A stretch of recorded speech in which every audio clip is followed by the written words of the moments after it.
America, I decided to continue. I went back to law school because I understood that there is a distinction and practice difference between Nigeria and the United States of America. So I went to Mitchell Hamlin. Then it was with the Mitchell College of Law. So I went there for my law school. And I know earlier you mentioned about, earlier in our conversation about the influence and the power, which are the two differentiate in the law system.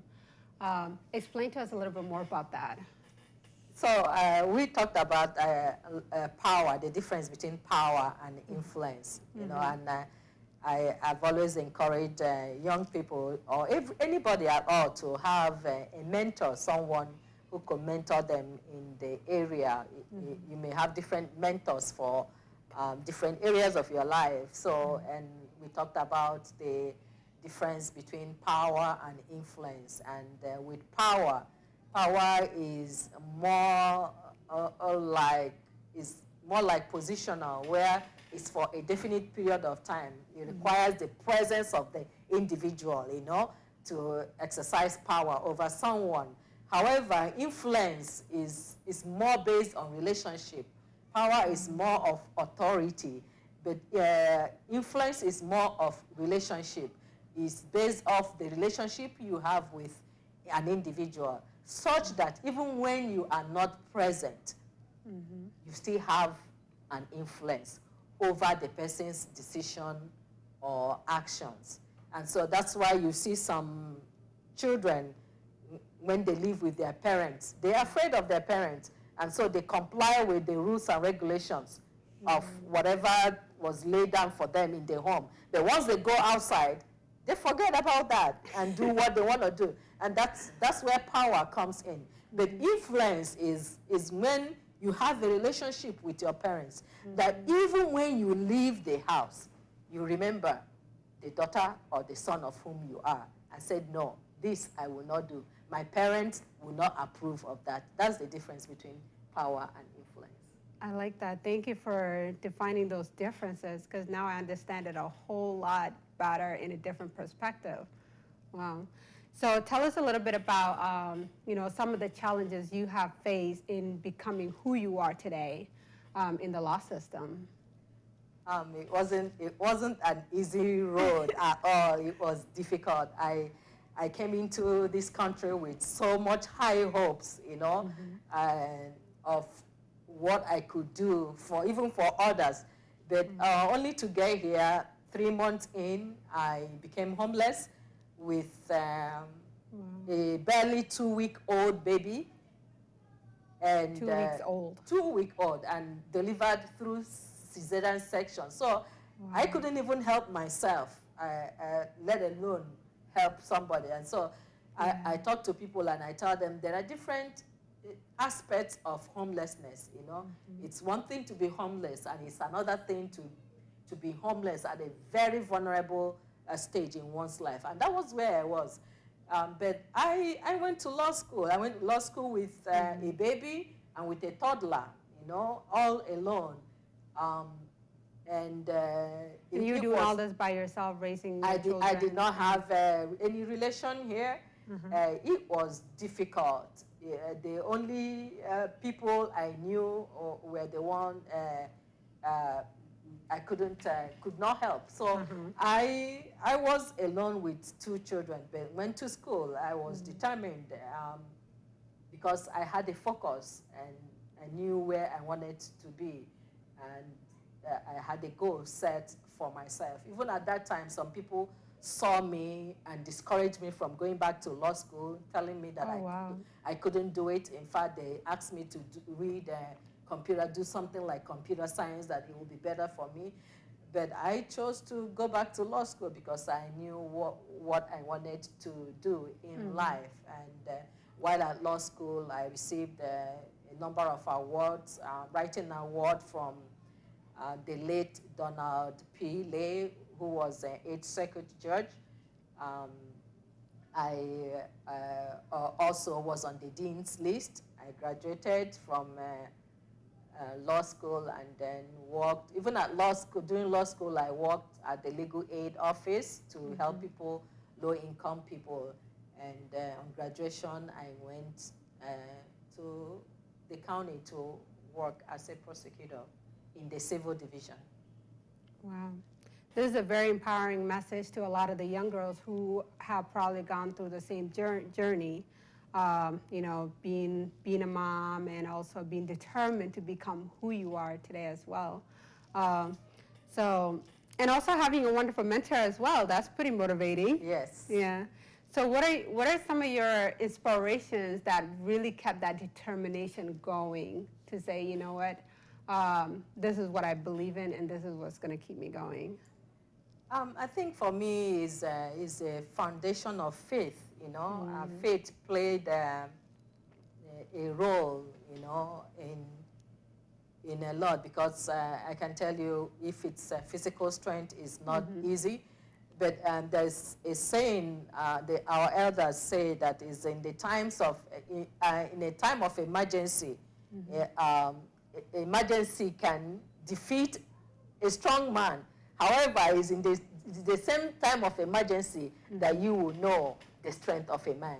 Okay. And so at times, most of the time, we don't even know the kind of strength that lies within us, you know, until something, we encounter difficulty in life.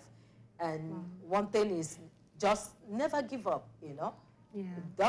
Don't give up. If you have a goal, if you aspire to be somewhere, you can, I tell people, just set it somewhere in your house, you know, look at it every time, speak to yourself, you know. At times you don't wait for another person to encourage you. You can encourage yourself and say, yes, this is where I want to be.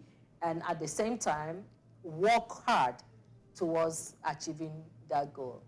Wow, I like that. It's very true. Never give up, and also keep inspiring yourself to keep going. Yes. That's a lot of motivation there. Yeah, it really is.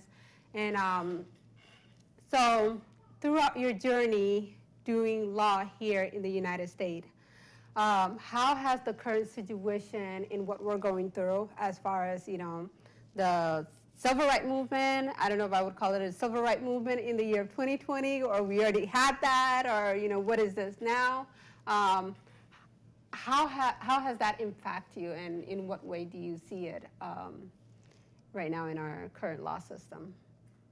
It's just like every other person. We watched live what happened to George Floyd. It's something that shocks every good conscience. Yes. And it has awakened most people, you know, irrespective of race. It has awakened a lot of people to know that this is wrong. It's pure wrong, not right at all. And so it has generated a lot of discussion. And I'm hoping that it will not end that discussion alone, you know. That's my hope, that we will not end, it will not end with discussing with an outrage, you know, with disapproval of what happened, that let there be a change, real change, you know. George Floyd, he is human like every other person, irrespective of his race. He's a human being. And apart from race, he could be a brother. He could be somebody's son, you know, and he actually is somebody's son. He's somebody's father, you know, and it's not something that should have happened to a human being. And to think that is because of $20 bill, that's not even fake. It's not even fake that somebody's life was snuffed out of him. Murder on a broad daylight. In broad daylight, yes, for everyone to see. For everyone to see. I can't even bring myself to watch that, you know. And I think that's what really awoken I mean, of course, that's what really awoken the whole entire world, not just United States, but Africa, Asia, Europe, everybody that stood in solidarity of what is happening or what happened to George Floyd, of course, is a very demonic act. And with that opening the door to the rest of the issues that are going on, you know, with the racism going on and the police brutality and what was one of the other things going on? I know it's a lot, it's a long list. Sex allegations and predators and LGBT community, all of these that are now in the open, all because of one man's death, lynched on a broad daylight. So tell us a little bit more about why our leaders, why it's important for the audience to acknowledge our leaders and why they should vote this year in order to better our community or have their voice be heard with all these cases happening in the U.S. With George Floyd's death and the fact that it was in broad daylight and with the impunity it was done, it has awakened people to begin to examine their prejudices and biases. You know, at times some people don't even know that they have such innate prejudice and bias. And that's why I keep telling people, we are outraged at what happened. Let's do something about it. Yes. This is a time for everyone to do something. We should not say we do not have power. Well, maybe as an individual, one may not have the power, but collectively, we have the power. We have the power to vote. We have the right. Let us exercise the right to vote. Yeah. Let us vote from the grassroots, from the local government, to the county, to the state level, to the federal level. Let's not eliminate some positions and say, no, this is not relevant. Every position is critical at this point. We need to vote, and we need to vote for people who have good hearts, people with good conscience, people who are courageous to do what is right. And when it comes to the judicial office, it is much more important that we vote for people who have humanity, you know, who have experienced hardship or life or issues of life, who are not so far removed from the common people, you know. We need to vote people who are also courageous to administer justice without fear and favor. And I'm here to tell you that I can be that person. I can be that judge, you know. I offer humanity. You've heard my story, and I'm just like you. I'm human like you. And if you have been in a position where you've had enough to eat, to spare, I've been there. If you've been in a position where you didn't have any and you had to beg for food, I have been there. You know, you've been during a holiday, you didn't even have money to buy toys for your children. I have been there. And that's what has motivated me to begin to assist low-income people in providing legal services to them, free of charge. I also, you can find me also in downtown St. Paul, on most occasions, delivering food to the homeless. You know, some of them, they call me, when they pick the phone, they call me mama, you know, and I look at them. They are grown people, but I know where they are coming from because they recognize the role I am playing in their lives. And that's why I run a food shelf. I remember when I didn't have food to eat, I went to a food shelf. Somebody took me to a food shelf, but when I got there, they packaged food for me. And I couldn't eat any of the food. They were canned food. I couldn't eat any one of them. I was pregnant at that point, and I couldn't eat them. So when I set up my own food shelf, what I do is I tell people, take what you can eat. I don't dictate to people. I don't give them a prepackaged items, but I allow them to pick what they can eat. as long as the food is not wasted. And so it's really, one cannot emphasize enough the need for us to go out and vote. And when you are vote, most of the time, people don't vote for judges. When you go there to vote, please turn the ballot over. Turn it over. If you live in Ramsey County, look for my name. Ngozi is a unique name. Look for it and vote for me. And those of you that are watching, this is a very important message that voting is very, very important. And especially, you know, we're crying out for a lot of these changes. We want to have better people in the system that actually cares about the community. So voting is definitely one of the big significant way of making these changes happen. So how can we encourage a lot of these younger people, like from millennial or the 18 and up, you know, how can we encourage them to vote as much as they can? It's through education, letting people know that it's possible for them to vote, even from the comfort of their home. You know, the millennium, they are more savvy, and so with the internet, so they can go to the Secretary of State of Minnesota website and request for absentee ballot and vote. You don't have to go out there, and even for the elderly, you know, with the COVID system and what we are facing currently, you don't have to be out there to vote. You don't need transportation, someone to take you there to vote. You can Those request. are online. Yeah, they are online. You can request for them and vote early. We encourage people to vote early. Currently, people are voting for are doing early voting for the primaries. So it's really important that we pass the message across. Use the social media. Tell your friends they can obtain their ballot early and vote early. And we'll have a lot of those linked to at LA 9 Mil Talk Show and Tempo Africa TV. So you guys can see the link under this video. And also if you have any question, comment below. So if there's anything we can answer for you, we'll definitely be more glad to. And she's gonna be here with us, you know, throughout, you know, until whatever time, until the election. If there's any comment, then I could direct it to her as well. And you'll be able to help us answer a lot of these. Thank you, yes. Yeah.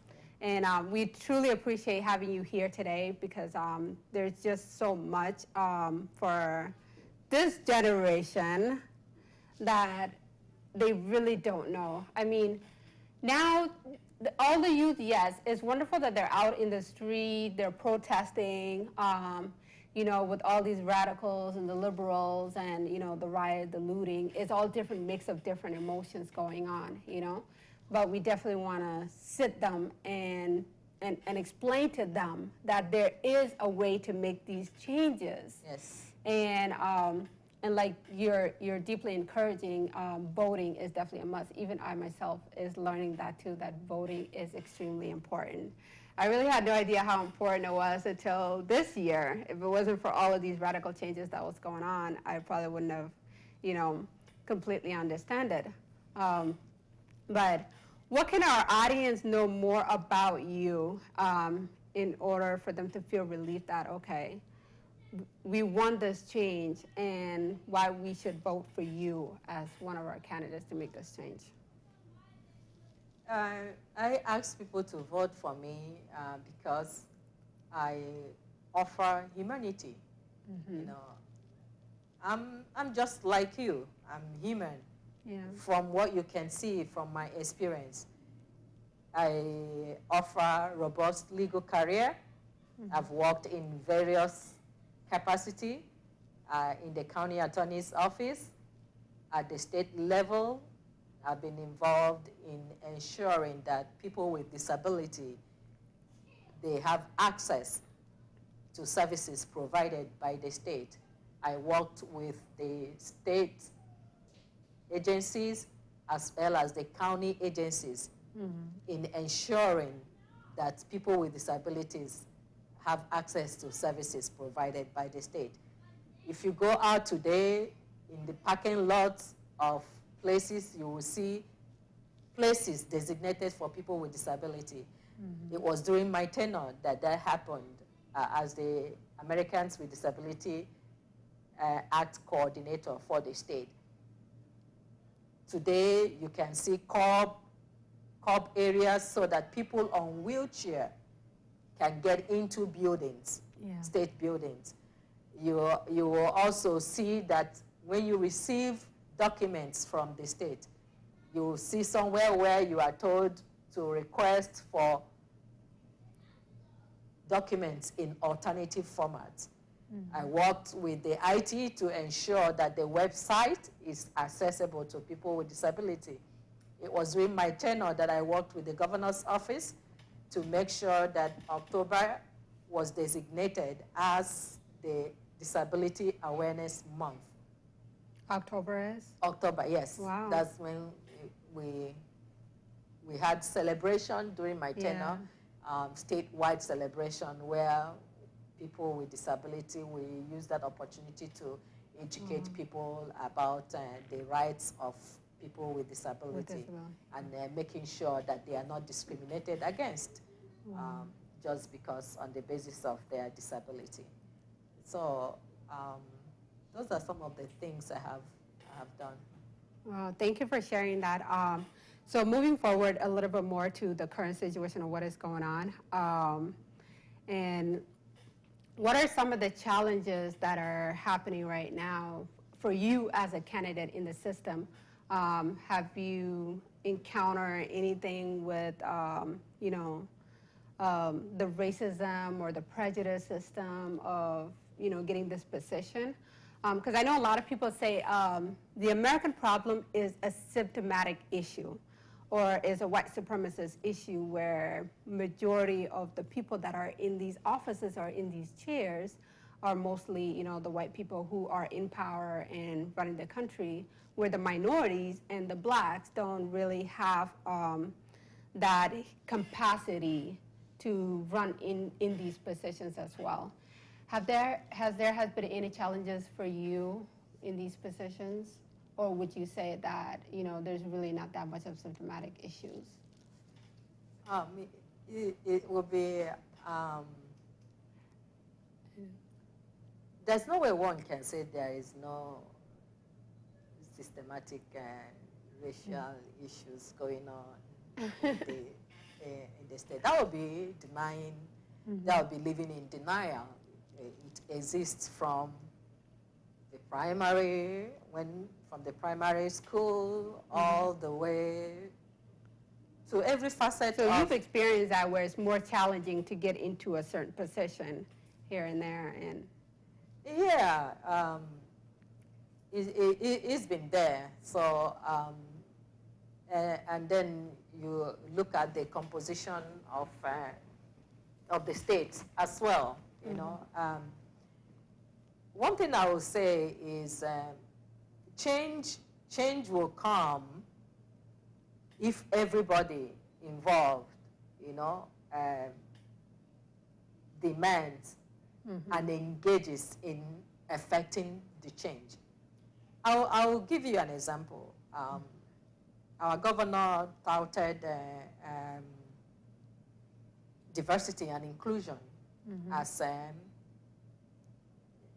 one of his programs or what he wanted to achieve in the state of Minnesota.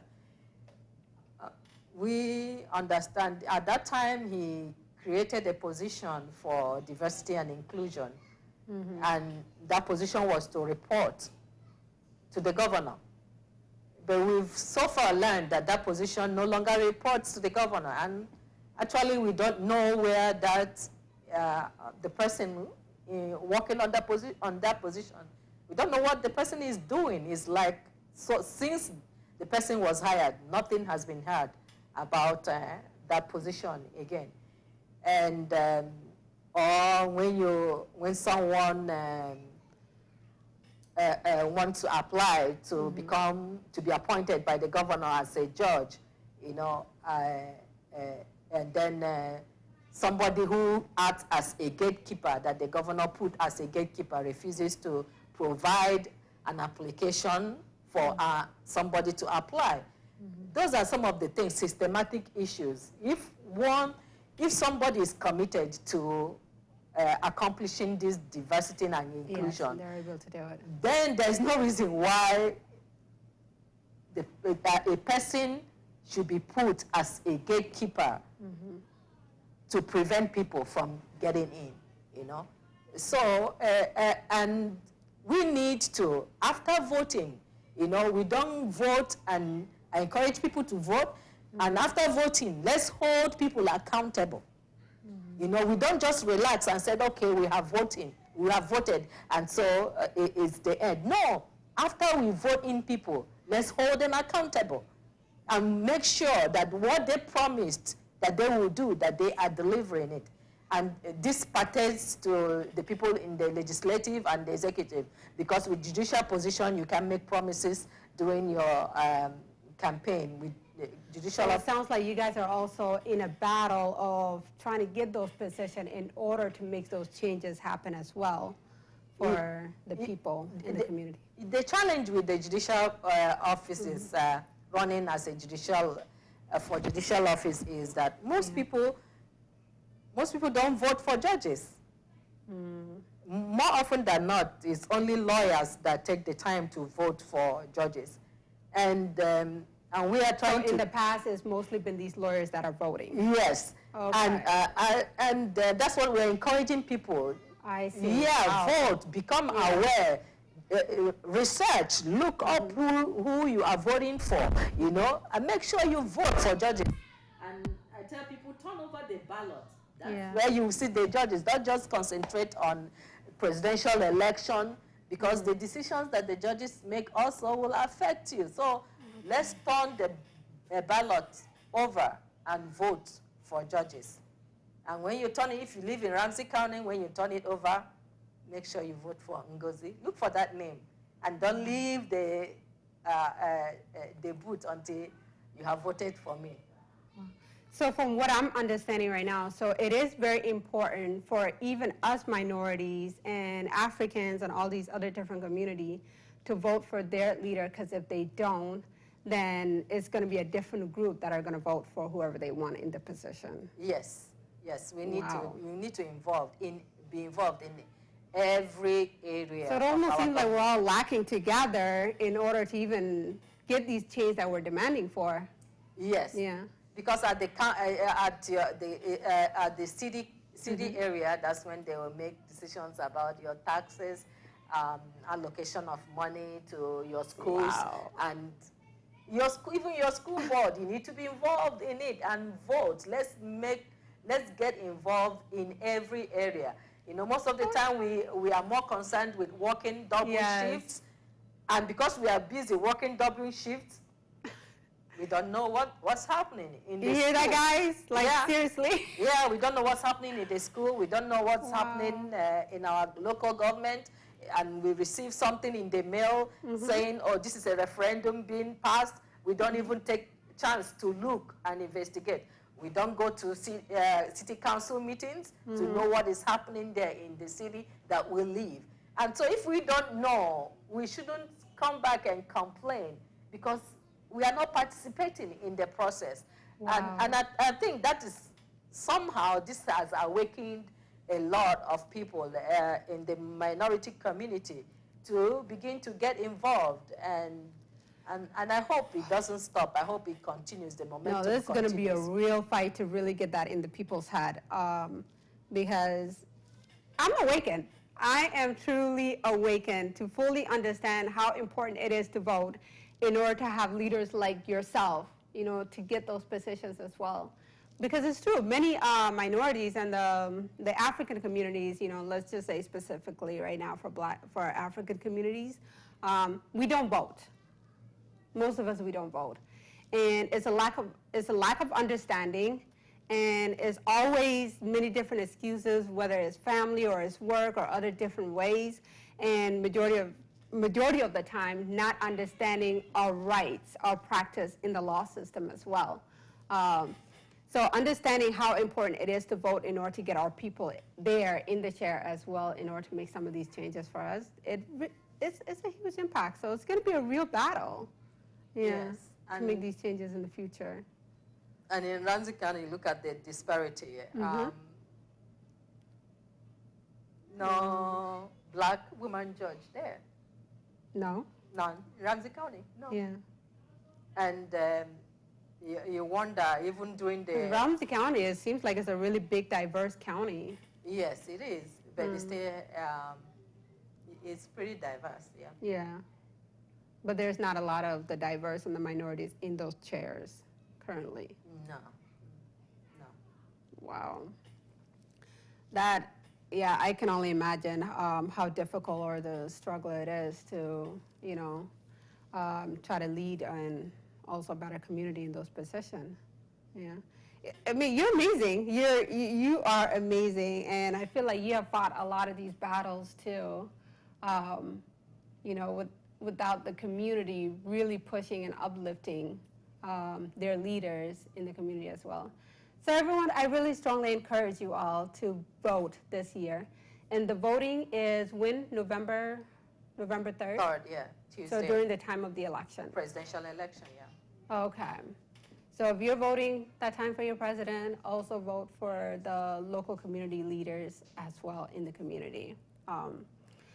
So right now with the COVID-19 and all this going on, is there any delay in all of these processes, or are there any changes we can expect in all of these progress that we are trying to make? COVID-19 has somehow impacted the campaign because previously, by now, people will be going door-to-door knocking, doing door-to-door knocking. But now people are scared. You know? Yeah, if you go to somebody's door to knock, the person doesn't know if you have COVID. Yeah, they don't. Yeah, and the person you are going to the house, you know, may have COVID. So it's difficult, even when you walk to the street to give flyers to people. Some are hesitant to take from you because they don't know if you have COVID, and it's justifiable too. Yeah. You know, that's one of the challenges. But another good aspect is that one thing that the state did is to allow people to vote absentee ballot. You know, that way you don't have to get out, especially if you are vulnerable or have pre-existing condition. You don't have to go out there and expose oneself to COVID. You can do that from the comfort of your home. So, and that's why I encourage people, vote and vote early so that, you know, ask for the ballot, request for it, and when it comes, vote so that you are not caught up with sending in your ballot late, you know. That way we get involved. The state of Minnesota has done a very good job in that area. So start now. Start now. Yes, we're in July, 4th of July today. Yeah. Start now, and everything will be finalized in November. November, yes. All right, so we're going to move forward because I'd like to ask you some questions, and maybe you can help some of our audience with what's going on right now in the world. So in social media, we have a lot of sex allegations that are coming to the surface. Many different communities, even in Africa, where we have protests going on in Nigeria, South Africa, with all these different sex allegations, is really roaming and surging here in the U.S. It's becoming a huge problem. And most of these are young girls or young women who have experienced these sex allegations or molestations at a very young age, like around maybe 9 or 13, 16, underage basically. And they're trying to come out and speak their voices. So it almost seems like the way we're expressing our issues and what is going on in our lives is by protest, by you know, radicals' different views, liberals and versus conservatives kind of a situations. Since you've been in that position, you've done a lot and you work as a prosecutor in the civil rights movement, and I definitely love to ask you this question. What steps could they take in order for their voice to be heard, or what are their chances of prosecuting now, even though it happened many years back, or how far back can they go in order to still have a prosecution or a composition in their cases of what happened? It's difficult to go back so many years. You know, there is a statute of limitation for sex crimes, so that's where it's difficult to go back so many years back to start prosecuting, and most of the time it's about he said, she said, you know, especially when it's not. And it must be harder because they don't have the evidence anymore, so it's going to be the victim versus the predator. Yes. In court. Okay. And so it can be difficult. One thing I know about the sex crime, at times there may be suppressed memory about the event, you know, and so people kind of, it's like a safe place for them to suppress that memory until maybe something triggers it and it comes up and they remember, say, oh, wait a minute, this time way back in my life, somebody did this to me. And so, but at that time, the statute of limitation may have run, and it's not possible to prosecute such. And even if it's possible, again, like I said, it's about where's the evidence, you know, it's not there. The one thing that is important for every victim of sex crime is healing, you know, personal healing. We have moved gradually from the point where somebody, a victim of sex crime, is asked, what did you do for this to happen to you? Gradually, we are moving away from that. But even at that, there is and also a shame, a sort of shame, you know, associated There's with... definitely a lot of shame. Shame associated with sex crime, and even that the victim may even think, even though people may not say it, but the victim may think that it's his or her fault that this happened, you know, and so that's where a lot of counseling is needed, you know, and hopefully through counseling there is a healing, you know, and recognizing that, no, it's not my fault, you know, I did not bring this upon myself for this to happen, and move on to heal. And part of the healing is also to release the individual, release the person from holding it against the individual, because start to let it go. Allowing it to let it go, that's where forgiveness comes in. And you forgive, not because... And it's really hard to get to that forgiveness stage. You forgive for your own sake, not for the sake of the other person, you know. You forgive, you let it go, because for your health, for your personal healing, you know, so that one can move on with their life. It doesn't mean that what the person did is okay, but most, even the scientists have come to the realization that most of the diseases that are now prevalent in human race is as a result of bitterness and unforgiveness. So there's really a need for somebody to just let it go, even though one is not getting the justice that the person deserves in the fact that maybe the case cannot be prosecuted at the time. Wow. So once they start that forgiveness process, that would be the beginning of the ultimate healing process. Healing for them. Okay.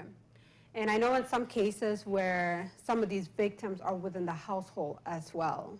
Yes. And the predators are also like family members. Or now they call them uncles, you know? It's different. It's usually uncles, yeah. Yeah. So once they get through that healing process, how are they able to face their predator?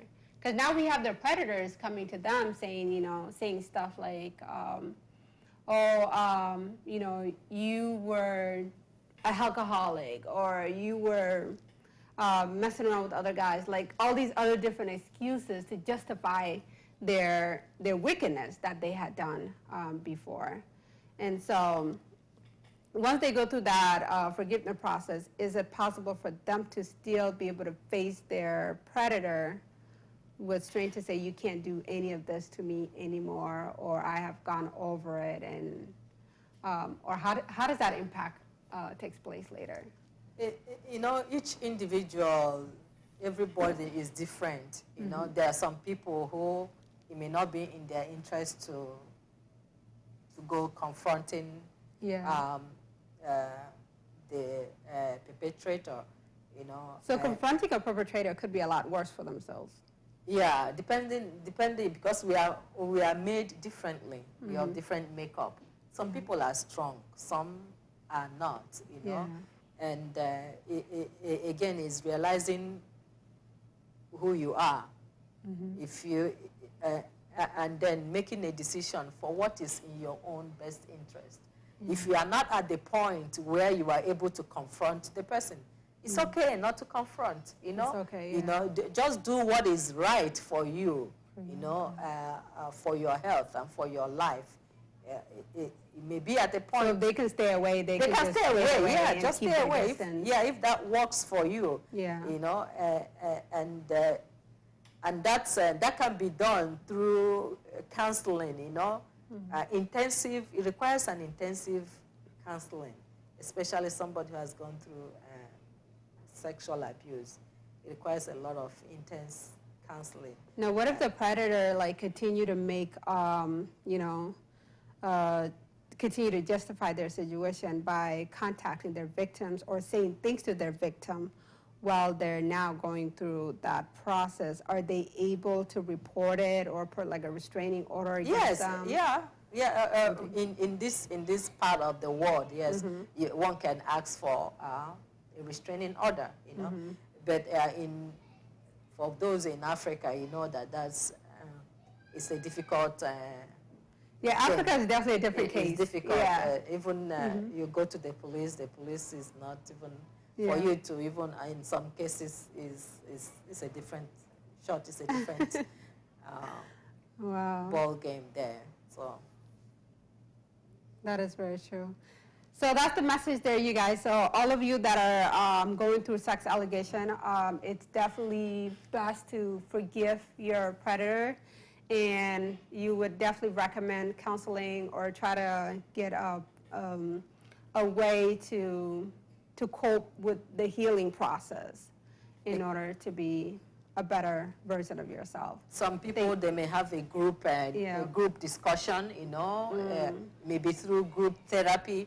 Or some people, it may be through their churches or through religious means that they can seek healing during that process. So there are lots of other interventions, you know, that may be available. Is to find out which one is available in one's community. But counseling is definitely one of them. Wow.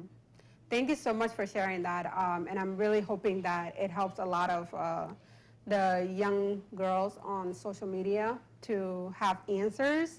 And if you have any questions, you know, feel free to comment as well. Now, my other leading question, this kind of leads to one thing also, if they are following the person on social media, you have the ability to block the person. Oh, and also and report to. The funny thing is, most of these cases, they're actually naming their predators. And which can be empowering, because it can be empowering to the victim, you know, to come up and name the predator. So it can be empowering, because for so long they've been hiding, possibly in shame, believing that they did something wrong. You know, it's like the predator having power, you know, over them, over their lives. So it can be empowering to name the individual. Wow. It's also part of the... So definitely it's okay. Yeah, as long as they can handle it and be able to tough through it. Wow. So with some of the younger people that are out there in the protest of the movement, what do you feel like the way they are asking for these changes is pretty useful for their community, or do they or is there another way for them to use their voices as well, as far as the protests going on? Like, for example, now we have a different mixture of Black Lives Matters, Anarchy, Antifa, and some kids that are just out there for the heck of it, or maybe because, you know, this is like an excuse moment to go out during the COVID-19 lockdown and the quarantine and things like that. And it kind of makes you question, like, okay, what is 2021 going to look like, you know, with all of these, you know, young cats just going out, doing whatever they want at this point, you know? And how we can get them to understand that that's not the way it works, you know?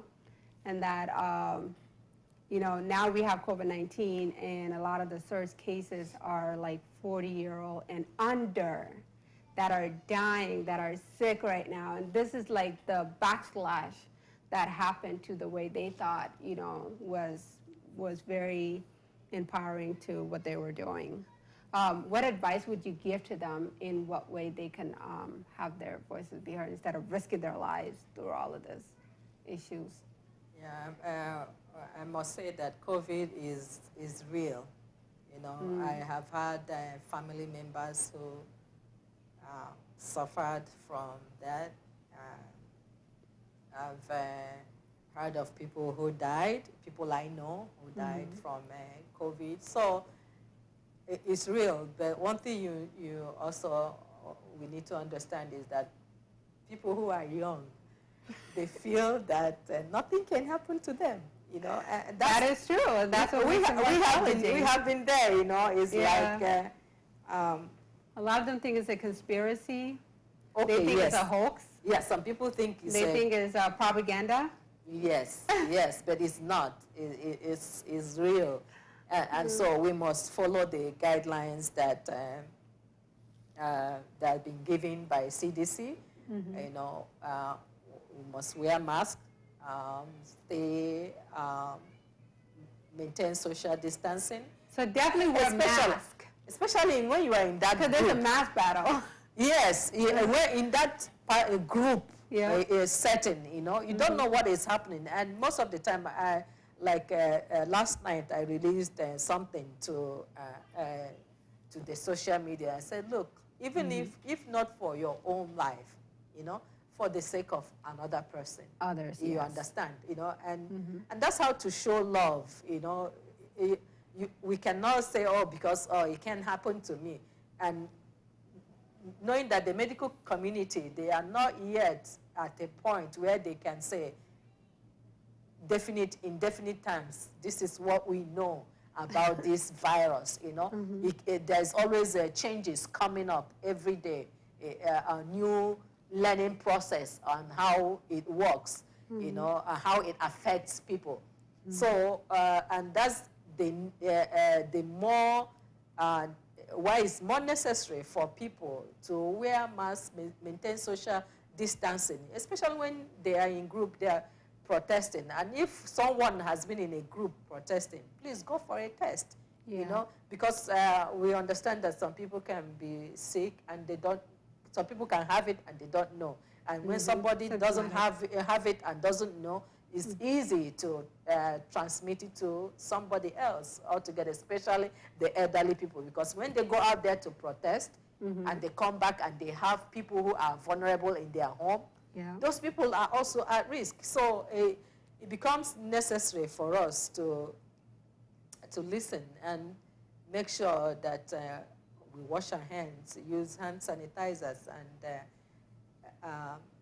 make sure we don't either get sick or make other people sick. And I am really impressed at the younger people because they don't see race as the older generation do, you know. They are more accepting of one another and treating each other equally, Yeah. most of them. So that's something I admire about them. And they can have other ways of protesting. They can do it through their social media It's pretty amazing. I mean, they're all side by side. You have black, white, Spanish, all different backgrounds of race standing together. Yes. I'm so impressed. Wanting this change. Yeah. Yeah. Wow. And I know all of them together will definitely make a huge change, because I think a lot of them are learning too that, wow, in order for us to be a part of this change, we definitely have to vote for our city councils. We have to vote for our local judges and lawyers and things like that. And instead of, protesting is definitely good. It's a way to be heard as well. But also knowing your community and the candidates that are in the community and who you should vote for is also something that I feel like has been missing and that they should really hear, because that will also help them maybe stay home. Stay home, and you don't want to risk your life or lose your life. We had 400,000 cases in one day, and about 13 different states are surging up with COVID-19, and they're all 40 and under. Yes. So if you're watching this show right now, of course, Ngozia here has explained to us a lot of different ways that you can go online in your home and vote for your local leader in order to make these change, because that's where the real change takes place, right? Yes. Yeah. So that's where the real change takes place. We want to make this a permanent change. So in 2021, it's not all just going to go back to normal or, back to that, life we're trying to get out of as well. And I think that's that's something a lot of people also worry about. Like, you guys are wasting your time. There's not going to be a dramatic change out of this, or anything like that. And that's why we don't want to fall back and make all of this protest useless. Yes. Yeah. Yes, So we don't want that to happen. yeah, I really appreciate you sharing all of that with us today. And now we're coming towards the end of our time. So one last question I like to ask everybody towards the end of the show is, what is your biggest message that you would like to send out there to the audience, or that they should know or hear? Vote. Vote, vote, vote, vote. Vote. Be engaged. Be engaged. Yes. Educate yourself. Yes. And vote. There is so much power in your vote. In voting. Don't let it be wasted. Vote. There you have it, guys. Vote, like VOTE, vote. That's where a lot of the changes are gonna take place. And we really thank you all for watching and being a part of this conversation today with Ngozia. And we also want to wish you all the best in your journey becoming the court judge. Thank you. And hopefully one day if I have an issue, she's going to be my judge. Hopefully I'll have to go to Ramsey County. Hopefully you don't have her to appear before me. But most of all, there's limit problems and things like that.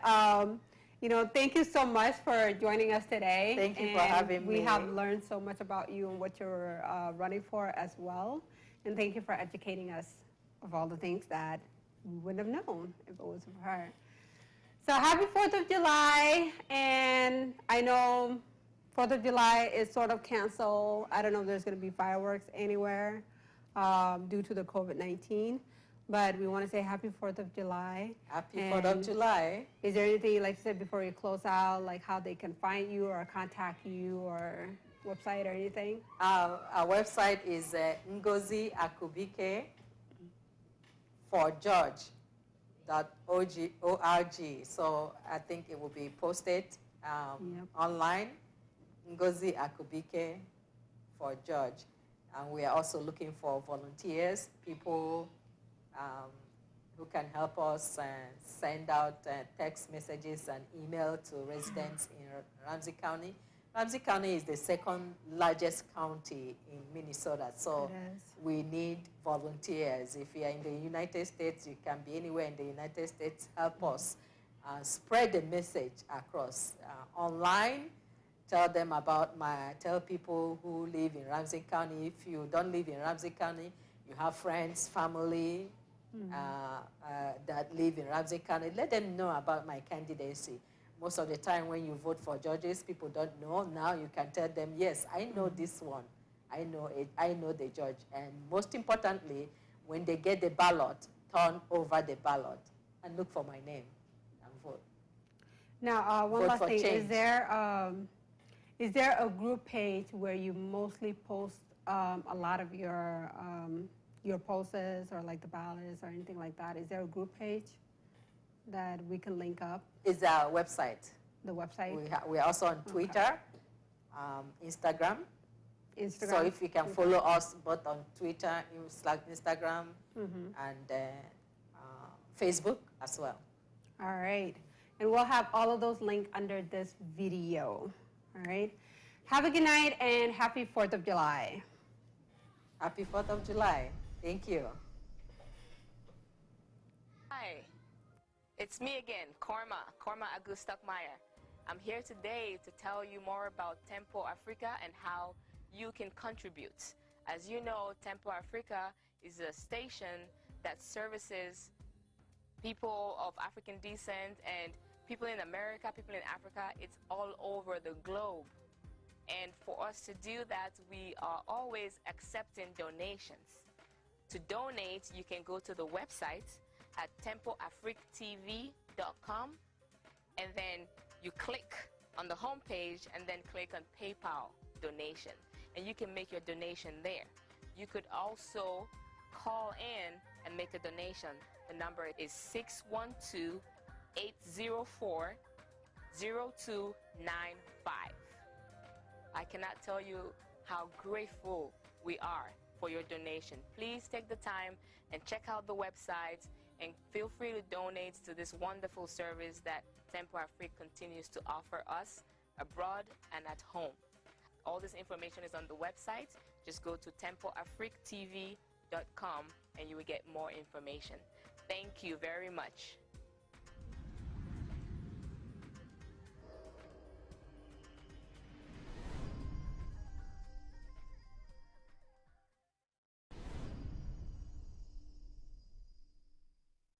Hi, it's me again, Korma Agustakmaya. I'm here today to tell you more about Tempo Africa and how you can contribute. As you know, Tempo Africa is a station that services